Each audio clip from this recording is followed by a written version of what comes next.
ನೀರಿನ ಬಾಟಲ್ ಒಳಗೆ ಕ್ಲೀನ್ ಮಾಡೋಕ್ಕೆ ಕಷ್ಟ ಆಗ್ತಿದೆಯಾ? ಹಾಗಾದರೆ ಈ ಟಿಪ್ಸನ್ನು ಫಾಲೋ ಮಾಡಿ.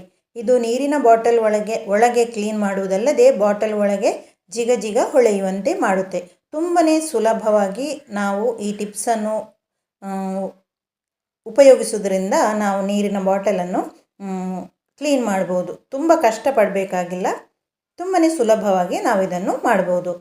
ನಾನು ಇಲ್ಲಿ ತೋರಿಸ್ತಾ ಇದ್ದೀನಿ ನೋಡಿ, ವಾಟರ್ ಬಾಟಲ್. ಇದು ಒಂದು 2 ದಿವಸ ನಾವು ತೊಳೆಯದಿದ್ದರೆ ಇದರಲ್ಲಿ ನೀರಿನ ಜಿಡ್ಡು ನೋಡಿ ಅಡಿಯಲ್ಲಿ ಎಲ್ಲ ಸ್ಟಾಕ್ ಆಗುತ್ತೆ, ಹಾಗೆ ಉಳಿಯುತ್ತೆ.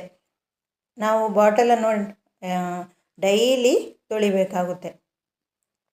ಒಮ್ಮೊಮ್ಮೆ ನಮ್ಮಲ್ಲಿ ಬ್ರಷ್ ಇರುವುದಿಲ್ಲ, ಆವಾಗ ನಾವು ಈ ಟ್ರಿಕ್ಸನ್ನು ಫಾಲೋ ಮಾಡಿದರೆ ತುಂಬಾ ಸುಲಭವಾಗಿ ಬಾಟಲನ್ನು ಕ್ಲೀನ್ ಮಾಡ್ಬೋದು. ಅದು ಯಾವುದಪ್ಪ ಟ್ರಿಕ್ಸ್ ಅಂತ ಹೇಳಿದರೆ ನೋಡಿ, ನಾನಿಲ್ಲಿ 1 ಸ್ಪೂನಷ್ಟು ಅಕ್ಕಿ ಕಾಳನ್ನು ಬಾಟಲ್ ಒಳಗೆ ಹಾಕ್ತಾ ಇದ್ದೀನಿ. ಇದು ಬಾಟಲ್ ಒಳಗೆ ಹಾಕಿದ ಕೂಡಲೇ ಮ್ಯಾಜಿಕ್ ಮಾಡುತ್ತೆ ನೋಡಿ. ಇದು ನೋಡಿ, ಇದು ದೊಡ್ಡ ಬಾಟಲ್ ಆದ್ದರಿಂದ ನಾನು 1 ಸ್ಪೂನ್ ಹಾಕಿದೆ. ಚಿಕ್ಕ ಬಾಟಲಿ ಆದರೆ ನೀವು 1/4 ಸ್ಪೂನು ಸಹ ಸಾಕಾಗುತ್ತೆ. ಇಲ್ಲಿ ನಾನು ತೋರಿಸ್ತಾ ಇದ್ದೇನೆ ವಿಮ್ ಲಿಕ್ವಿಡನ್ನು. ನಾನಿಲ್ಲಿ ಒಂದು 2 ಹನಿಯಷ್ಟು ಲಿಕ್ವಿಡನ್ನು ಹಾಕ್ತಾ ಇದ್ದೀನಿ. ನೀವು ಯಾವುದೇ ಡಿಟರ್ಜೆಂಟ್ ಪೌಡರ್ ಇಲ್ಲ ಸೋಪಿನ ನೀರನ್ನು ಕೂಡ ಉಪಯೋಗಿಸ್ಬೋದು. ಇಲ್ಲಿ 2 ಹನಿಯಷ್ಟು ಹಾಕಿದೆ ನೋಡಿ. ಈಗ ನಾನಿಲ್ಲಿ ಶೇಕ್ ಮಾಡ್ತಾ ಇದ್ದೀನಿ. ಚೆನ್ನಾಗಿ ಶೇಕ್ ಮಾಡಬೇಕು ಬಾಟಲನ್ನು ನೋಡಿ. ತುಂಬ ಹೀಗೆ 1 ನಿಮಿಷದಷ್ಟು ಹೊತ್ತು ಮಾಡ್ತಾ ಇರಬೇಕು. ಇವಾಗಲೇ ಅರ್ಧದಷ್ಟು ಕ್ಲೀನ್ ಆಗುತ್ತೆ ಹೀಗೆ ಮಾಡೋದ್ರಿಂದ.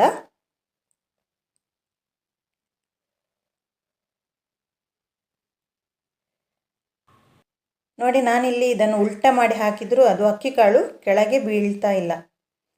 ಅದು ಅಂಟಿಕೊಳ್ಳುತ್ತೆ, ಹಾಗೆ ಕೊಳೆ ಸಹ ಅದರಲ್ಲಿ ಹಿಡ್ಕೊಳ್ಳುತ್ತೆ. ತುಂಬ ಬ್ರೈಟಾಗಿ ಕಾಣ್ತಾ ಉಂಟಲ್ವಾ? ಈಗ ನಾನು ಇದಕ್ಕೆ ಒಂದು 1/4 ಲೋಟದಷ್ಟು ನೀರನ್ನು ಹಾಕ್ತಾ ಇದ್ದೀನಿ.